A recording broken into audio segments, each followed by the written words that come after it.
ताज़ा करिए और पुरानी बॉलीवुड यादें। Hit the bell icon and never miss a video from Lehren retro. 70 और 80 के दशक की मशहूर अभिनेत्रियों में से एक रही है राखी। पर जब कलम के जादूगर संपूर्ण सिंह कालरा उर्फ गुलजार से राखी का दिल मिला तो राखी भी अपने आप को रोक नहीं पाई। गुलजार और राखी ने 1973 में शादी कर ली। गुलजार ने राखी से शादी एक शर्त पर की थी कि शादी के बाद तुम फिल्मों में काम नहीं करोगी। राखी उस वक्त यह शर्त तो मान गई थी, पर उन्हें उम्मीद थी कि शादी के 3-4 सालों बाद गुलजार साहब उन्हें कम से कम अपनी फिल्मों की हीरोइन तो बना ही लेंगे। लेकिन शादी के बाद राखी की यह सोच गलत साबित हुई। शादी के 3-4 सालों बाद राखी फिल्मों में वापस आना चाहती थी, पर गुलजार साहब राखी को समझा बुझाकर शांत कर देते थे। पर एक दिन जो कुछ भी घटित हुआ उसने सब कुछ बदल कर रख दिया।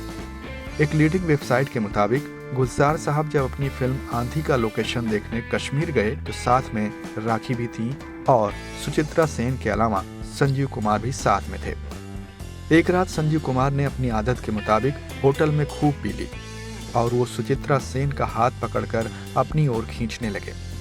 दरअसल संजीव कुमार की हालत देखकर सुचित्रा सेन अपने रूम में जाने को जैसे ही खड़ी हुई, संजीव कुमार ने उनका हाथ पकड़कर रुकने के लिए कहा, लेकिन सुचित्रा सेन नहीं मानी तो संजीव कुमार भी नशे की हालत में अड़ गए। गुलजार साहब ने जब ये देखा तो संजीव कुमार को समझा बुझाकर वो सुचित्रा सेन को उनके रूम में छोड़ने चले गए और उनको वहां समझाने भी लगे। गुलजार साहब जैसे ही सुचित्रा सेन के कमरे से निकले, राखी ने उन्हें देख लिया और होटल में ही जोर जोर से गुलजार पर चिल्लाने लगी। फिर गुस्से में गुलजार ने भी राखी को कमरे में ले जाकर बहुत मारा। कहते हैं गुलजार ने राखी को इतना मारा था कि उनके शरीर पर नीले रंग के निशान पड़ गए थे।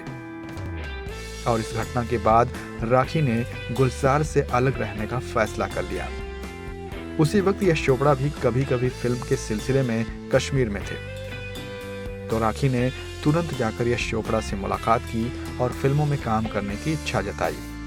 इसके बाद गुलजार साहब की इच्छा के विरुद्ध जाकर राखी ने फिल्म कभी कभी में काम किया और इसके बाद फिल्मों में काम करने का सिलसिला राखी का शुरू हो गया। हालांकि इसके बाद राखी ने कई इंटरव्यूज मीडिया को दिए, पर कभी भी इस घटना पर वो कुछ नहीं बोली। उल्टा राखी हमेशा गुलजार साहब की तारीफ ही करती रही और शायद बेटी की वजह से रिश्तों की ये डोर अभी भी कायम है।